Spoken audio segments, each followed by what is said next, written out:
algo externo al hogar. Sí, lo que se hace allá afuera, Sí. y que lo comandaba seguramente algún varón, dotado de alguna fuerza física mayor a la de otros, y el liderazgo del hogar, el liderazgo del sitio común. El hogar es el fuego, alrededor del fuego, la cueva, el territorio que correspondería y corresponde a la mujer.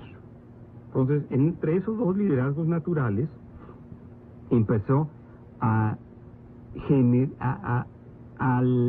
Dios concederle un género determinado.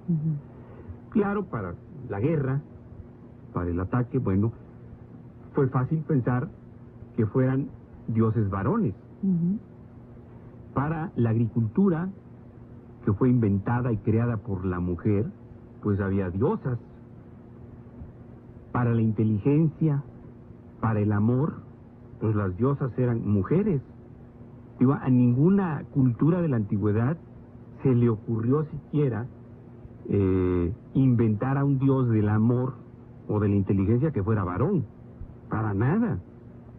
Digo, eran primitivos, pero no eran brutos. Muchas, sí, Entonces empezó a ver las diferencias de género de los dioses. Y después la diferencia de autoridad. Y esto aprovechado genialmente antes que por los monoteístas, pues, y lo más conocido, obviamente por los griegos, ¿no?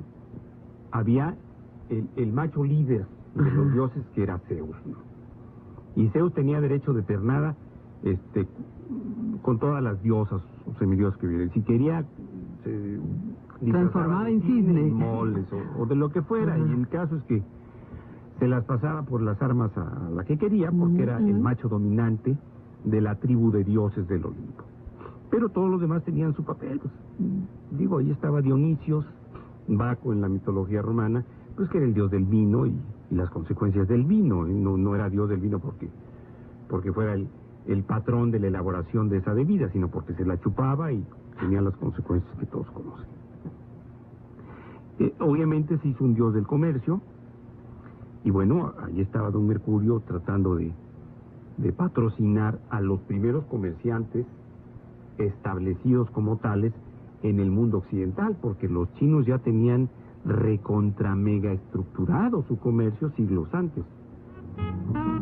Estábamos con los orígenes de la culpa y desde luego pues la creación de la industria del perdón, que mucho ha tenido que ver con lo que conocemos como culpa, como pecado y sus consecuencias. Y estábamos revisando al clan, a la tribu, al grupo. Y fíjate que empieza después de la división genérica de los dioses y sus consecuencias, y después de las jerarquías, y desde luego cuando el hombre empieza a necesitar hacer de la creencia en Dios algo productivo. Porque bueno, imagínate, el dios de la lluvia, pues en la época en que tiene que llover, necesariamente, en época de lluvias, pues el dios de la lluvia no servía para nada, y me imagino que le han de haber dicho, ya párale, como le decimos aquí, Abel Quesada lo traducía maravillosamente con sus dibujos, ya basta Tlaloc, ya compadre de nosotros Tlaloc. O los judeocristianos, cuando menos en México, dicen, y San Isidro Labrador, quita el agua y pone el sol. Entonces, que llueva. Los dioses dejaron de ser productivos en la época en que no se les necesitaba. San Isidro Labrador, Tlaloc o cualquier dios de la lluvia, pues entre agosto entre junio y octubre, pues, ¿quién se iba a ocupar de él, verdad? Entonces no ingresaban los elementos que nutren, desde luego, a los dioses y a los jerarcas y a los ministros de esos dioses, pues que siempre es dinero o especie, no se nutren de espíritu, ¿no? Las indulgencias plenarias no sé qué consistan, o las bondades y los dones, pero lo que sí es muy importante es que tanto los dioses en todas las épocas como sus sacerdotes se nutren de dinero o de comida que cuesta dinero. En fin, entonces, los seres humanos, en su principio, animales superiores, pues empezaron a comportarse como tales, y si ustedes observan estos documentales extraordinarios de cualquier canal no comercial de la televisión, y ha visto cómo funcionan los grupos, volvemos, de chimpancés, orangutanes o gorilas, o bien de algunos otros vertebrados, pues las jerarquías de los machos y las hembras dominantes, en los caballos, por ejemplo, hay hembras dominantes, y funcionan, bueno, sancionando o eliminando a aquellos componentes del grupo, de la manada, del clan, que no sirven o que no funcionan. Alguien que esté lastimado, con una pata quebrada, una herida. Incluso en las grandes migraciones de los alces en Canadá, es observable que si un alce pequeñito se fractura o se retrasa, la madre sigue caminando, no se detiene y se queda con él y lo protege y vente, hijito mío, yo me voy a sacrificar por ti, voy a ofrecer mi sufrimiento al Creador. No, se sigue, y verdad, el que no sirve se queda. Un poco lo copian los griegos, no precisamente los atenienses, sino los espartanos, y los espartanos llevaban a la roca Tarpeya lo mismo a los traidores y a los mutilados o a los discapacitados, y vámonos, ¿verdad? No tienen derecho a ir porque son incompetentes para la vida. Y así empezó a surgir la idea del clan, del grupo y de las jerarquías, que los seres humanos incipientes en ese momento pues debían pagar por ser disfuncionales. No sé cómo tratarían, por ejemplo, a un fracturado o a alguien que había mordido un tigre dientes de sable, o a una parturienta con fiebre puerperal. Automáticamente nos hace pensar, te comentaba yo hace rato, Ernesto, en el castigo, en donde también algunas iglesias y algunas culturas se han dado vuelo, al grado de llegar a los niveles de tortura y de las sofisticaciones de la tortura a los seres humanos, ¿no? Tortura real. Y hasta el asesinato. Bueno. Lo que está viviendo Salman Rushdie, amenazado de muerte por el Islam, bueno, es un pequeño ejemplo. Pero... bueno, de tortura evidente. Sí, pero para allá vamos. Castigo. Si los animales abandonan al animal defectuoso, herido, mutilado, si las hembras rechazan al macho débil o al macho viejo, si el mismo clan desplaza al macho dominante caduco, bueno, ¿qué significa? Que el hombre primitivo, observando a los animales y sintiendo quizá por instinto o por genética, dentro de su ontología, dentro de sus principios, dentro de su manera de empezar a ver su convivencia o su sentido gregario, bueno, hay que sancionar al que no sirve o al que no funciona en alguna área, al que no piensa, al que no ve, al que no camina, al que no corre, al que no ataca, al que no defiende, al que no provee, a la que no puede parir, a la que no puede concebir. Imagínate tú que entonces empieza a ver la existencia de los defectos, la diferencia entre el que sí tiene y el que sí puede con el que no tiene o no puede, y después con el que no quiere, aunque pueda, que empieza esto a marginar a aquellos que no le funcionaban prácticamente al clan o a la tribu, y nos vamos a hacerlos a un lado. Y después, quizá la permanencia del clan en límites, los puedes expulsar si estás en el nomadismo y vas de aquí para allá, pero ¿qué pasa cuando empiezan las polis y estableces una ciudad y está amurallada y tienes un defectuoso, un leproso, un enfermo, un retrasado mental, o una tuberculosa, o alguien con cólera dentro de una ciudad amurallada? La tienes que tirar, la tienes que echar, la tienes que castigar. Y como los hombres quizás sintieron por primera vez en un estado que ahora llaman, y llamabas tú también al principio, conciencia, aunque conciencia para los médicos significa el estado de vigilia y de alerta, el funcionamiento de los órganos de los sentidos, y conciencia desde el punto de vista espiritual significa otra cosa, el conocimiento de tus estados de ánimo, de tus sentimientos y tus acciones consecuentes. Bueno, deben haber dicho no. En determinado momento, ¿quién soy yo para sacar a la calle, a tirar a la calle a mi madre porque ya está vieja y ya no camina tan rápido como yo? Vamos a imaginarlos.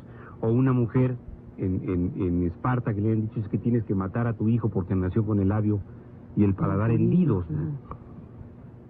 O tienes que eliminar a tu esposa porque llevas 6 meses de casado y no se embarazaron. Bueno, debe haber llegado un momento de reflexión y decir, no, pues efectivamente no es culpa de nadie. Entonces, tenemos que responsabilizar, así como de la carencia de lluvia, de la carencia o de la sequía o del terremoto a alguien, a una entidad superior, a un dios. Bueno, pues tiene que haber un dios que castigue, y entonces los dioses sancionan por mí. Entonces las enfermedades son producto de los dioses malos. Hay dioses buenos y malos. Si empieza esa dicotomía. Consecuentemente hay seres humanos buenos y malos. ¿Y quién dice qué es lo bueno y qué es lo malo? Pues obviamente la jerarquía. La jerarquía. Y el representante de Dios en la tierra, que siempre es un holgazán, es un individuo que, como no trabaja, pues se dedica a explotar a los demás, como suele suceder hasta el día de hoy, y entonces se dedica a pensar entre comillas y aprende a leer y escribir. Si eres culpable, te mereces el sufrimiento. Pero antes que nada tenemos que observar la figura del holgazán. A ver, el que no está haciendo nada, pero que se siente capaz, el autosuficiente, el grande, el que puede ser incluso el anciano, que en aquella época debe haber tenido 35 o 40 años, no había sobrevivido a los mayores, y que observa que los defectuosos, los que fallan, los que se equivocan, no tienen cabida en el plan, y vámonos. Entonces hay una sanción, hay un castigo. Y entonces ese holgazán que pensaba, decidió que el bien y el mal eran decididos por él, o por alguien como él. Yo desde aquí, desde mi palco en el Estadio Azteca de la Antigüedad, puedo decir quién juega mal y quién está mal, a quién deben cambiar, por quién deben cambiar, si tienen que traer del Chile a Zamorano o a quien sea, para cambiarlo por este, y entonces tenemos que poner otro, y aquí hay fallas, aquí fue el faulo. Entonces, en determinado momento, el hombre dicta las leyes a su real saber y entender, y convierte al hombre en el todopoderoso gestor de Dios en la tierra, y decide quién está bien, quién está mal, y el que está mal entonces tiene que ser castigado. Y él, como el gestor de Dios en la tierra, tiene en sus manos la verdad, tiene en sus manos el castigo y tiene en sus manos el perdón. Y ahí empieza la gran industria del perdón, que tiene que enseñarle a los seres primitivos a sentirse culpables de sus defectos, de sus carencias, de sus fallas y de todo aquello que, siendo inconsciente o involuntario, se le atribuye a la maldad extraña de los dioses perversos. Y se inventa ahora el demonio. Por eso los chamanes aún hoy en día, incluso en algo que no escogiste como una enfermedad, tienen que tratar de sacar el mal de ti, algo externo al hogar. ¿Sí? Lo que se hace allá afuera, y que lo comandaba seguramente algún varón, dotado de alguna fuerza física mayor a la de otros, y el liderazgo del hogar, el liderazgo del sitio común. El hogar es el fuego, alrededor del fuego la cueva, el territorio que correspondería y corresponde a la mujer. Entonces, entre esos dos liderazgos naturales, empezó al Dios concederle un género determinado. Claro, para la guerra, para el ataque, bueno, fue fácil pensar que fueran dioses varones. Para la agricultura siquiera inventara un dios del amor o de la inteligencia que fuera varón. Para nada. Digo, eran primitivos, pero no eran brutos. Entonces empezó a ver las diferencias de género, cultura, que fue inventada y creada por la mujer. Pues había diosas para la inteligencia, para el amor, pues las diosas eran mujeres. Digo, a ninguna cultura de la antigüedad se le ocurrió